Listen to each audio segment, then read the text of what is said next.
BBC news আন্তর্জাতিক সংবাদে আপনাকে স্বাগতম। শুরুতেই সংবাদ শিরোনাম, এরপর বিস্তারিত। ইসরায়েলের মহাকাশ গবেষণা স্থাপনায় ড্রোন হামলা। সৌদি থেকে ইরানের দূতাবাসের ৫ কর্মীকে বহিষ্কার। ইরান যুদ্ধ শেষ করতে তুরস্কের নতুন পদক্ষেপ। ইরানে গুপ্তচর সন্দেহে গ্রেফতার ২৫। এতক্ষণ শুনছিলেন সংবাদ শিরোনাম, এখন বিস্তারিত। আপনি যদি মুসলিমদের পাশে থাকতে চান তাহলে ভিডিওতে লাইক করে চ্যানেলটি অবশ্যই সাবস্ক্রাইব করে দেবেন। ইসরায়েলের মহাকাশ গবেষণা স্থাপনায় ড্রোন হামলা। ইসরায়েলের মহাকাশ গবেষণা সংস্থায় হামলা হয়েছে। রোববার ২২ মার্চ ইরানের সেনাবাহিনী এ দাবি করে, তবে ইসরায়েলের পক্ষ থেকে কোনো সত্যায়ন পাওয়া যায়নি। হামলার শিকার সংস্থাটি ইসরায়েলের অন্যতম প্রধান রাষ্ট্রীয় প্রতিরক্ষা ও মহাকাশ গবেষণা সংস্থা ইসরায়েল অ্যারোস্পেস ইন্ডাস্ট্রিজ আইএআই এর স্থাপনা লক্ষ্য করে ড্রোন হামলা চালায় Iran. Israel aerospace industries IAI দেশটির প্রতিরক্ষা ব্যবস্থার মেরুদণ্ড হিসেবে পরিচিত। উন্নত ড্রোন ও মিসাইল সিস্টেম তৈরি করার কাজে সংস্থাটি গুরুত্বপূর্ণ অবদান রাখছে।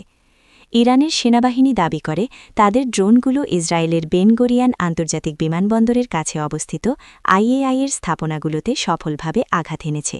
তবে এ হামলার পর তাৎক্ষণিক ক্ষতির শিকার বা হতাহতের কোনো খবর পাওয়া যায়নি।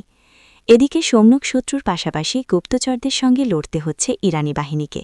এই ধারাবাহিকতায় সন্দেহভাজন ২৫ জনকে গ্রেপ্তার করা হয়েছে। ইরানের গোয়েন্দা মন্ত্রণালয় এই তথ্য জানিয়েছে। খবর আল জাজিরার। গোয়েন্দা মন্ত্রণালয়ের তথ্যমতে ইরানের মার্কাজি প্রদেশ থেকে ২৩ জনকে গ্রেপ্তার করা হয়েছে। তাদের বিরুদ্ধে সামরিক স্থাপনার তথ্য ইসরায়েল সংশ্লিষ্ট সংবাদমাধ্যমে সরবরাহ এবং অশান্তি সৃষ্টির অভিযোগ আনা হয়েছে। একই সময় গোলিস্তান প্রদেশ থেকে পুলিশের কেন্দ্রে হামলার পরিকল্পনার অভিযোগে আরও ২ জনকে গ্রেপ্তার করা হয়েছে। যুদ্ধ শুরুর পর থেকে ইরানে বিভিন্ন অভিযোগে এ পর্যন্ত কয়েকশো ব্যক্তিকে গ্রেপ্তার করা হয়েছে। ইরানের গোয়েন্দা সংস্থা আরও জানায়, বিদেশে থাকা ১৫ জন ইরানি নাগরিকের অপরাধমূলক কর্মকাণ্ড নথিবদ্ধ করে বিচার বিভাগে পাঠানো হয়েছে।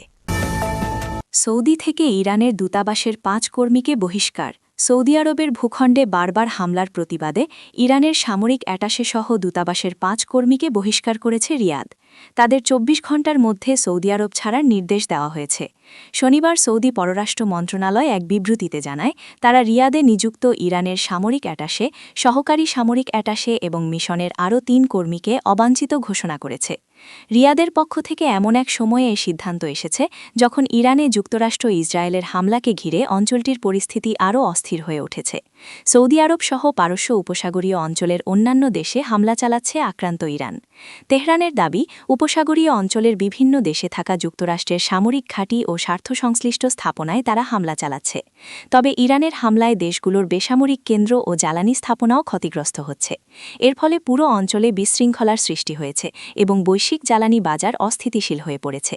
রিয়াদ জানিয়েছে, যুদ্ধ শুরুর পর থেকে ইরান শত শত ক্ষেপণাস্ত্র ও ড্রোন দিয়ে সৌদি আরবে হামলা চালিয়েছে। তবে অধিকাংশ ক্ষেপণাস্ত্র ও ড্রোন প্রতিহত করা হয়েছে। হামলায় দেশটির পূর্বাঞ্চলের জ্বালানি স্থাপনা ও রাজধানী রিয়াদ বারবার লক্ষ্যবস্তু হয়েছে। চলতি মাসের শুরুতে রিয়াদে মার্কিন দূতাবাস লক্ষ্য করে ২টি ড্রোন হামলাও চালানো হয়। শনিবারের বিবৃতির আগে সৌদি পররাষ্ট্রমন্ত্রী প্রিন্স ফয়সাল বিন ফারহান আল সৌদ বলেন, ইরানের উপর বিশ্বাস ভেঙে গেছে, তার দেশের আত্মরক্ষার অধিকার রয়েছে। সৌদি আরব ও অন্যান্য উপসাগরীয় দেশগুলোর গুরুত্বপূর্ণ সক্ষমতা রয়েছে দাবি করে তিনি বলেন, যা প্রয়োজন হলে তারা ব্যবহার করবেন। ৭ বছর পর ২০২৩ সালে চীনের মধ্যস্থতায় সৌদি আরব ও ইরানের মধ্যে কূটনৈতিক সম্পর্ক আবার স্থাপিত হয়েছিল। এখন তা আবার তলানিতে এসে ঠেকেছে। শনিবার দেওয়া বিবৃতিতে সৌদি পররাষ্ট্র মন্ত্রণালয় জানায়, ইরানের অব্যাহত হামলা বর্তমান ও ভবিষ্যতের সম্পর্কের ক্ষেত্রে ভয়াবহ পরিণতি ডেকে আনবে। ইরান যুদ্ধ শেষ করতে তুরস্কের নতুন পদক্ষেপ। ইরানে যুক্তরাষ্ট্র ইসরায়েলের যুদ্ধ শেষ করার জন্য তুরস্কের পররাষ্ট্রমন্ত্রী হাকান ফিদান পদক্ষেপ নিয়েছেন।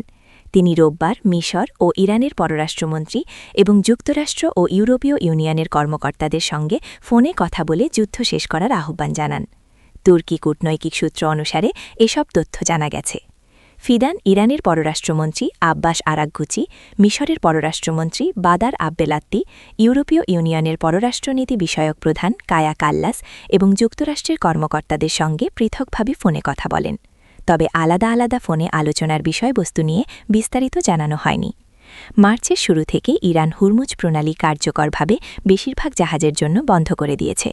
এটি একটি গুরুত্বপূর্ণ তেল পরিবহন পথ যা দিয়ে সাধারণত প্রতিদিন প্রায় 2 কোটি ব্যারেল তেল এবং বৈশ্বিক তরলীকৃত প্রাকৃতিক গ্যাস বাণিজ্যের প্রায় 20% চলাচল করে এই বন্ধের কারণে জাহাজ চলাচল ও বিমার খরচ বেড়েছে তেলের দাম বেড়েছে এবং বৈশ্বিক অর্থনৈতিক উদ্বেগ সৃষ্টি হয়েছে ইরানে গুপ্তচর সন্দেহে গ্রেপ্তার ২৫ সম্মুখ শত্রুর পাশাপাশি গুপ্তচরদের সঙ্গে লড়তে হচ্ছে ইরানি বাহিনীকে এই ধারাবাহিকতায় সন্দেহভাজন ২৫ জনকে গ্রেপ্তার করা হয়েছে ইরানের গোয়েন্দা মন্ত্রণালয় এ তথ্য জানিয়েছে খবর আল জাজিরার গোয়েন্দা মন্ত্রণালয়ের তথ্যমতে ইরানের মার্কাজি প্রদেশ থেকে ২৩ জনকে গ্রেপ্তার করা হয়েছে তাদের বিরুদ্ধে সামরিক স্থাপনার তথ্য ইসরায়েল সংশ্লিষ্ট সংবাদমাধ্যমে সরবরাহ এবং অশান্তি সৃষ্টির অভিযোগ আনা হয়েছে একই সময় গোলিস্তান প্রদেশ থেকে পুলিশের কেন্দ্রে হামলার পরিকল্পনার অভিযোগে আরও ২ জনকে গ্রেপ্তার করা হয়েছে যুদ্ধ শুরুর পর থেকে